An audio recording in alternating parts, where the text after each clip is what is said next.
All right, welcome back everybody. Tim Walsh, Vanilla Gorilla Athletics, here with another episode of the exercise demonstration series. The exercise that we're going to be demonstrating today is the dumbbell pullover for lat development. It's one of my absolute favorites. It's a bread and butter exercise, goes all the way back to probably the 50s and 60s. I absolutely love this exercise, but there's a way to do it even better. So I'm gonna show you the standard execution, what to look for, things to avoid like bending the elbow, that sort of thing. And then I'm going to show you a band resisted variation that I'm completely in love with. I think you're really going to enjoy it too. This is going to be a good one. Here we go. Okay, so we're back. I'm going to show you 6 repetitions of the dumbbell pullover with perfect execution, and then we'll talk about what could have been better if I made the alteration that I'm going to show you after that.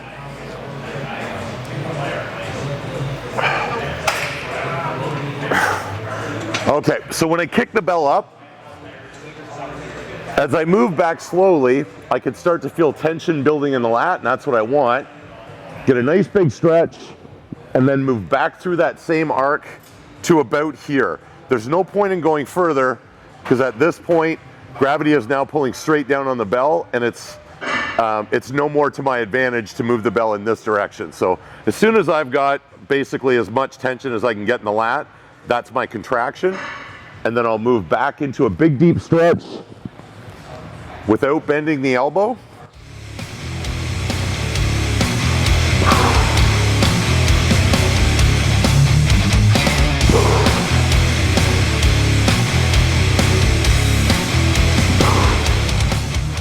And that's it. So to finish my last rep, I'm going to get one more nice deep eccentric, and then I'll just let the bell drop.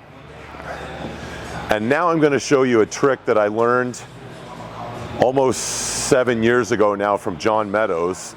I'm going to attach a band to the bell, and what that's going to do is eliminate the problem that I run into as I get close to the top of the movement.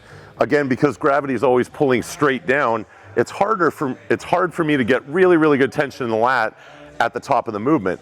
With the band attached, you'll see not only does the overall tension increase, but the direction from which the bell is being pulled is no longer just toward the center of the earth. It's being pulled from this direction as well because of the band. So as I move closer to the full contraction, I'm actually having to work harder in the lat as opposed to the lat starting to get less tension without the band. So in 3, 2, 1. Okay, so I'm going to do another 6 reps now with the band attached to the bell, and hopefully, I don't know if there's enough on my lat here that you'll be able to see the actual increase in tension. When I'm at the fully contracted position, my lats are working significantly harder than without the band. So there's 2 things going on here. One, and arguably the most important, is the band is pulling the bell from this direction while gravity's still pulling down on it. But also, because the band, as I move through the full range of motion, the band is getting tighter and tighter, so the overall tension on the muscle is increasing as I get closer to my strongest position. So that's referred to as flattening the strength curve. Where the bell or where the lat's working the hardest is in the fully stretched position when you start to move up, but then generally it doesn't have to work as hard when you get toward the end of the movement, and that's how it can be sort of less efficient. But with the band tension, the lat is having to work continually harder into its strongest position. So it's just I feel it's a much more effective way to get growth stimulus, and it just feels absolutely amazing. Once you try this variation, you're going to want to keep one of these red bands that you can pick up anywhere online. We'll attach a link to maybe Elite FTS, that's where I got mine, in the description below.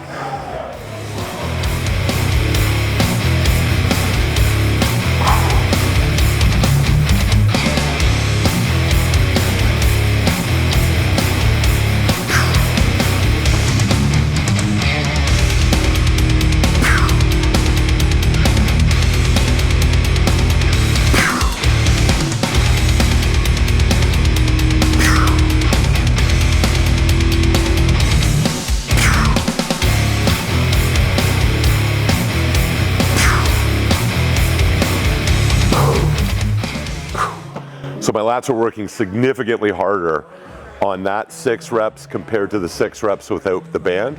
So give that one a try at home. And actually, before we close this video out, we'll take a shot of the attachment point and show you how to set up the band. It's super, super simple, but we'll just make sure you're doing it right. So, just for the sake of clarity, I want you to be able to see exactly how I set up the band. It's super simple. All I've done is take one end of the band, looped it around the one of the legs of the dumbbell rack here, and then I take the other end, pull it through one time, and now that creates that nice secure base for me.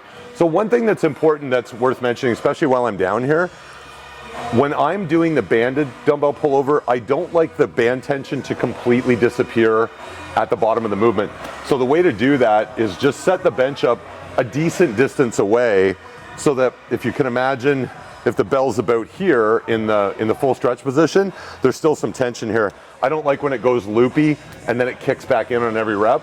So just do a couple of testers to make sure you've got the bench the appropriate distance away from the dumbbell rack so that doesn't happen to you.